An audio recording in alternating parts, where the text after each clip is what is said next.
Shalom everyone, hope you are well. This week's Parsha is Parshat Vayeira, and the Parsha starts off with Avram Avinu, our forefather, who had just had a Brit Milah at a very old age, who was in pain, but he was in even greater pain because he could not host guests, because it was a hot day and no guests were coming to his home. And Avram loved doing Hachnasas Orchim, hospitality, and he sees from a distance three what he thought were idol worshippers, were actually angels, but he runs after them, brings them into his home, treats them like royalty, slaughters an animal for them. And we see from here how Hachnasas Orchim, hospitality, chesed, kindness, and giving was such an essential part of who Avram Avinu was. Later at the end of the Parsha, we see the exact opposite. We see the city of Sodom that was destroyed because the people, the inhabitants there, hated chesed. They would literally kill somebody for doing an act of kindness. And we see how important kindness is to us, to the Torah, to God, and to Judaism. We also see something interesting about Avram, that Avram, even though at the time there was a yeshiva Shem Vayeira that taught about Torah and monotheism, but Avram was the only person who was doing outreach. He was doing kiruv. It says in the pasuk, "V'hanefesh asher asu b'charan," that he built up the people. He was one of the reasons he would do his hospitality was to tell them about divinity, about God, and tell them how special they were. Why was Avram the first one to do this? And I think we have to go back to understand what the importance of chesed is. Why is chesed such an important concept in Judaism? We have a pasuk in Tehillim that says, "Olam chesed yibaneh," that the whole world was created on the concept of chesed and revolves around chesed. Ramchal, Moshe Chaim Litzato, right in the beginning of his book, he says, in Derech Hashem, he says, the reason that God created the entire universe was to do acts of kindness. Because God is by essence good. But without creating a universe, without creating people, he had nobody to do his goodness for, no one to bestow his goodness upon.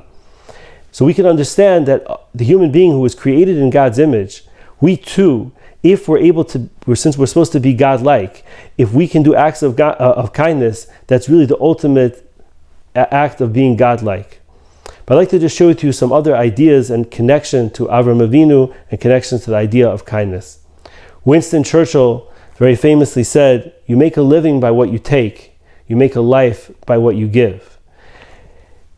There's a very famous story with Mr. Rothschild, the wealthiest Jew of his time, who was a friend of the Austrian emperor, but through some anti-Semitic people in the Austrian government, they told the emperor that Mr. Rothschild's hiding money from you and he's not paying taxes. And the emperor said, "Okay, let him show me his books." And Mr. Rothschild showed all his books to the emperor, and the emperor looks at the books and he goes, "This is not all your holdings. You have a lot of other properties than you're presenting over here. You have a lot of other funds than what you're presenting here." And Mr. Rothschild said, "No, you don't understand. I'm only showing you the money that I gave to charity. I'm only showing you the acts of kindness that I did, because those things you can never take away from me. The rest of the money I have, I don't really have." Because he actually felt that unless he used his funds for something good, it wasn't really his. It wasn't really his. What really was his was what he used for kindness. And it's interesting, another example of this, those who look at the life of Mr. Rockefeller, who was the wealthiest person in America, maybe the wealthiest person who ever lived in history, based on the amount of money he had at the time. And his life was a dichotomy. The first a total contradiction. The first half of his life, he was miserly and couldn't care less about charity and about giving and about caring. And then the last half of his life, he was an entirely different person who built libraries and endowments for universities. And in one of the biographies I saw about him in a book by Dale Carnegie called "How to Stop Worrying and Start Living," a great book. In the back of the book, he has a little biography about Rockefeller, and he says that he was advised by somebody when he was in his 50s, and he was destroyed by worry, and his whole life was literally in misery. And he was advised to cut back on the time he works and to start giving. And he started giving by opening libraries, and he saw the difference it made in people's lives, and he entirely changed as a human being through his acts of kindness. And at the end of his life, when they broke up the monopolies, they were worried about hurting him and they're telling him the bad news. And he said, oh, it's just money. He entirely changed his perspective to how he looked at things through his acts of giving. Why is giving so important? So I think that from a Torah perspective, the reason it's so important is because we believe that we are all created in Hashem's image, and the entire universe and the world is made up of Hashem. We're all created in Hashem's image. Each of us has a neshama elokah mimal, each of us has a soul that's divine. And if we really tap into that, by doing it something for someone else, we are connecting to Hashem, we're connecting to our essence and our purpose in an amazing way. And I believe this is the giver's high. This is why we want to give so much, because when we give, we grow, we expand, we go outside of ourselves, and we become bigger people.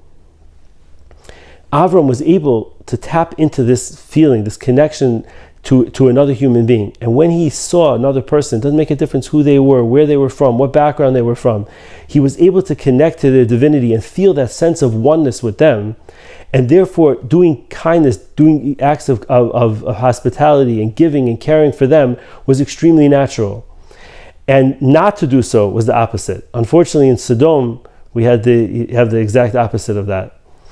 And I think that if we can think about these ideas of giving, of caring, of expanding ourselves to give to others, we're able to literally be like Avram Avinu and grow and become greater and greater people through our acts of giving. There's a very good book called Why Do Good Things Happen to Good People? And the book has many, many different studies of where people who do acts of kindness and research studies that were done through universities all around the United States. One of the very interesting studies that was done was they looked at people who did volunteering for organizations. And they found that if somebody volunteered for 2 different causes, they lived so much longer than people who did not do acts of kindness. So much so that the difference in their longevity was similar to somebody who smoked and stopped smoking. That was how much longer their lifespan was. And there's so many benefits to doing acts of kindness, to becoming a bigger person, to becoming a more giving person. And I think that this is what the first Jew, Avram Avinu, was teaching us over here. The Torah gives us so many different mitzvot, but it's not just about what we're doing. It's about why we're doing it. Why are we keeping the mitzvot? What is it about? What's the depth? What's the understanding behind it? And I think that when we look at it from this perspective, we'll understand that all the mitzvot ben adam lechavero, all the mitzvot between man and fellow man, are really there to help us become greater people, to help us care about each other, become a better person, become a bigger person. The Talmud tells us that a rich person who gives to a poor person, the rich person gets a much better deal than the poor person. Poor person gets a nice meal out of it and he leaves. The rich person is greater and bigger and is a bigger person because of that. And I think that if we can incorporate these ideas, we can all live a more meaningful and purposeful life in the merit of Avram Avinu. Shabbat Shalom.